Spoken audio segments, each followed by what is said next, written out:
SpongeBob is a character with no need for introduction, because he's easily one of the most recognizable cartoon characters of all time. From his show on Nickelodeon, to merchandise in stores, and the many different forms of media he's appeared in, SpongeBob has pretty much conquered it all, and still remains relevant to this day. However, with how big SpongeBob became over the years, and with how many different components there are to his brand, it shouldn't be a surprise that not everyone has embraced the yellow sponge, and in some cases, this has led to controversies surrounding content from the show, or how far the reach of the character has influenced the audience. In today's video, let's go back in time through some of SpongeBob's career and rediscover a few of the controversies that put him in the public eye. One of the largest controversies to be discussed as an instance where SpongeBob was under fire is one of the very first stories that was ever passed around online regarding the cartoon. Premiering in 1999, the show was basically an instant hit, and by the early 2000s, SpongeBob was at one of his peaks in popularity. The character was everywhere, even outside of his cartoon. But something else about the show raised a lot of questions online, involving SpongeBob's sexuality, which is kind of a weirdly specific thing to fixate on when you're watching the show. But in 2002, the internet was buzzing with rumors and discussion that claimed SpongeBob was a gay character and that there was a hidden agenda in the show that involved the culture surrounding that. People point towards the sound of his voice and his mannerisms that can be seen in the cartoon, as documented by one of the oldest articles about the controversy from Entertainment Weekly. While it's mentioned that a portion of SpongeBob's fans back then were outside of its intended age demographic, and it's mentioned that the gay popularity likes him, the consensus from fans state that nobody likes him for any specific aspect of his sexual identity. Kathy Renna of the Gay and Lesbian Alliance Against Defamation said, "He's a sponge, how can he be gay? I think our community has a finely tuned sense of what is fun and campy, and the show is definitely fun and campy." Based on these statements, it's interesting how SpongeBob fans never judge the character based on his identity, but rather the outsiders who have not watched the show and are only looking in. This becomes even more apparent from an article posted a few years later that changes the narrative from SpongeBob simply being gay to claims that watching SpongeBob can make you gay. According to NBC News, this claim was brought about by two Christian groups who said SpongeBob appears in a video with other popular characters like Barney and Jimmy Neutron that were sent to schools and promoted pro-homosexuality. The content that's being referred to in this statement is the We Are Family music video produced by Nile Rodgers, and only promotes tolerance as mentioned by the NBC article. It doesn't specifically include topics about sexual identity or lifestyle. It feels even more silly to single out SpongeBob just because he was the subject of this controversy, when there are dozens of other characters whose identity was never questioned, seen in the video. Still, this rumor continued to persist for years, until Steven Hillenburg ended up making a statement about the controversy himself in 2005, saying, "It doesn't have anything to do with what we're trying to do. We never intended them to be gay. I consider them to be almost asexual. We're just trying to be fun, and this has got nothing to do with the show." There is a large negative opinion directed towards those Christian groups for the fact that the crew felt like SpongeBob's popularity was taken advantage of for the sake of creating a platform for the groups to spread their agenda with. Jay Lender elaborated on this further and stated, "A lot of people suggested that SpongeBob was gay or gay-themed, but it's not. SpongeBob's just a kid. Sex doesn't exist for him. It's completely outside his understanding and doesn't motivate him in any way. So in the Fry Cook games from Season 2, when Pat and Sponge get buff, take off their shirts and wrestle, and strain against each other, it's because their dumb kid argument has finally erupted into physical conflict, not because they're gay." Tom Kenny also mentioned that if people could harness their phony anger and fake outrage into healthcare and education, it would be hugely beneficial, because SpongeBob has become such a large part of the cultural fabric. For context, this controversy largely existed in a time that was very different compared to how far acceptance has become in modern times. In fact, it holds some similarities to the banned episode of Postcards from Buster from around the same time, which was never aired in some US states because two moms were shown as part of a family structure. Nowadays, such content wouldn't be seen as widely inappropriate as it did nearly 20 years ago. Moving on from the cartoon world to the real world, this next controversy could be considered the opposite compared to the previous one, because rather than trying to promote a hidden agenda, as the identity rumor claimed, this one made the rounds for how clear and allegedly inappropriate its messaging was.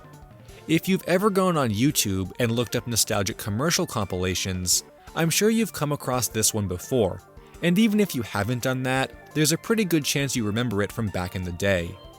This takes us to the late 2000s, when the commercial premiered on TV, advertising an upcoming promotion between SpongeBob and Burger King, which in typical fashion angered parents and advocacy groups for the content it showed. The premise of this commercial is a parody of the song Baby's Got Back by Sir Mix-a-Lot, in which the lyrics of the song state, "I like big butts and I cannot lie." Except for this commercial, that line was changed to "I like square butts" to fit the SpongeBob brand. And to complement the square butts mentioned in the lyrics, there are a handful of girls seen dancing in the commercial, dressed in SpongeBob attire, complete with square butt props that are frequently seen close up and moving to the tune of the song. There is even a part in the commercial where the Burger King mascot takes out a straight edge and measures the angle of the butt, stating the butt is sharp with right angles, as said in a lyric from the song. Needless to say, the commercial was quickly criticized for being sexist, promoting sexual content, and a drastic tone shift in the age demographic that SpongeBob is supposed to be appealing to. However, Burger King came to the commercial's defense, saying it wasn't aimed at kids at all, and was made for the adult audience to enjoy instead. This defense, though, did not hold up well against all of the angry parents, and it's been reported that the ad had a short life on TV before being taken out of rotation. Though of course it made its way onto the internet and has lived in infamy here ever since. What's even more interesting to think about is the time in which it aired, in the late 2000s, and how this era of content doesn't have as much lost media compared to earlier times in the decade. There's a good chance that had the commercial been aired even a few years earlier, with a controversy that hadn't become as widespread, it could have been taken off the air before anyone saved it and posted it online. There isn't a lot of information online that states what channels this aired on or in what time slot, so perhaps by making sure it only aired appropriately, it could have been saved from some of the heat. Though just the fact that it exists probably would have been enough to anger someone over it. Apparently this commercial is a cut-down version of a full 2.5-minute music video that was released, which I didn't even know about until looking into the topic for this video. But honestly, it just seems like a fun and goofy commercial. They literally have square butts. Butts can't even look like that in real life. I don't think any kid is going to even understand what's really going on in it.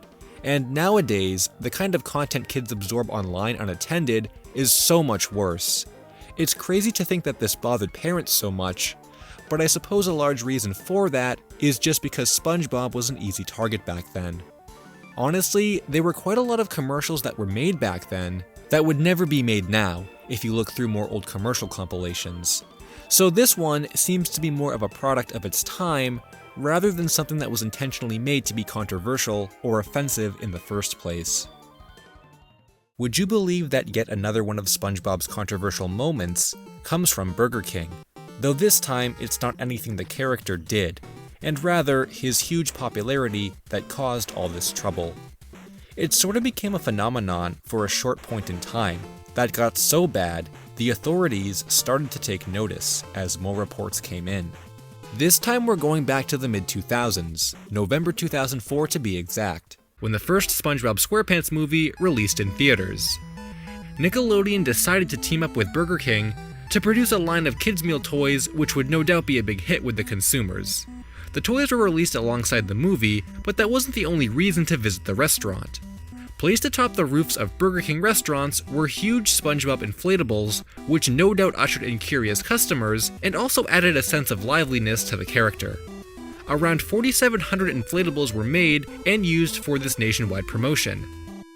But for as big of a SpongeBob fan as I was at the time, and for as much as I liked the inflatable, I knew there was no chance of me getting my hands on one.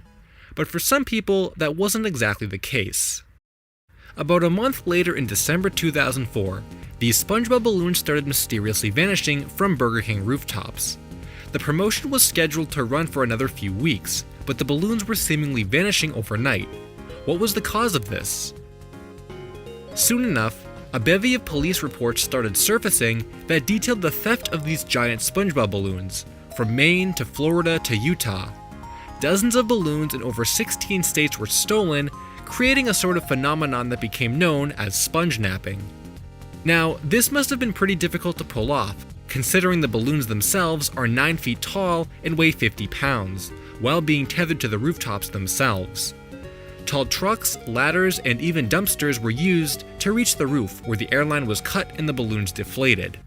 Thieves would make a clean getaway in the middle of the night and leave behind no evidence, except for some ransom notes from Plankton which demanded Krabby Patties and French fries. Needless to say, Burger King was not pleased to learn of their stolen property, and many stores started taking the balloon down themselves before it could be stolen, with some stores having canceled their order for one altogether.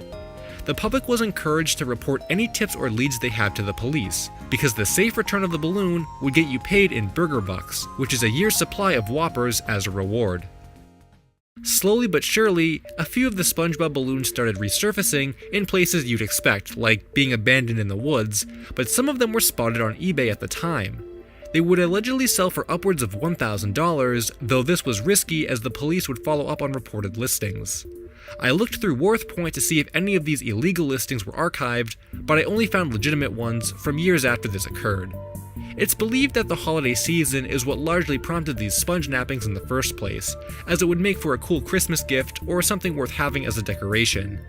But then there were the instances where people just wanted to steal him for the street cred, as is detailed in a Washington Post article. Two friends in Maryland named Steven and CJ went up to the Burger King roof and took down the inflatable one November night simply because they had nothing better to do.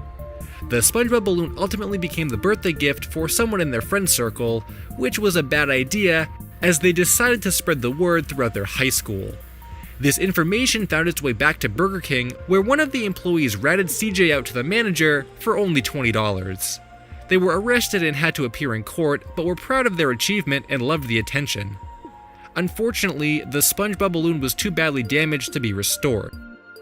All in all, around 100 SpongeBobs were stolen by the end of the promotion, and to this day I'm sure some of those are still out there in the hands of the thieves. Granted, many of the Burger King owned ones were raffled off or sold legally, so it's probably impossible to tell which ones were stolen unless there's a story to go along with it.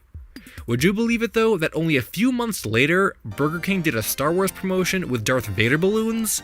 And guess what? They were stolen, though not nearly as many as the SpongeBob ones. This is a really interesting and odd piece of history that I remember hearing about back in the day, and I think it's cool to revisit it and understand just how far some people would go to get in on the popularity SpongeBob has maintained. This next controversy is one that didn't spread around throughout the mainstream, because well, it's one that never really happened at all, but rather lived on in parent circles and in their heads, causing fear among them. Nowadays, it's sort of taken on an urban legend status, but it is an interesting topic to reflect on anyway. This is a story about a SpongeBob fan who drowned in the ocean while trying to look for the character. One of the more famous stories about this rumor that describes it well is that there existed a family who had embarked on a cruise over the ocean, and early one morning during breakfast, the child of the family states they're going to go see SpongeBob, which the parents assume they mean they're going to go watch TV. This, however, is not what the child meant, and unknown to the parents, the child jumps overboard and drowns while attempting to find SpongeBob in the ocean.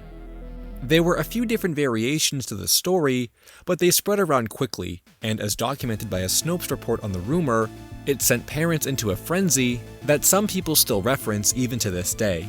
However, despite the buzz this topic made back in 2002, it actually wasn't true at all.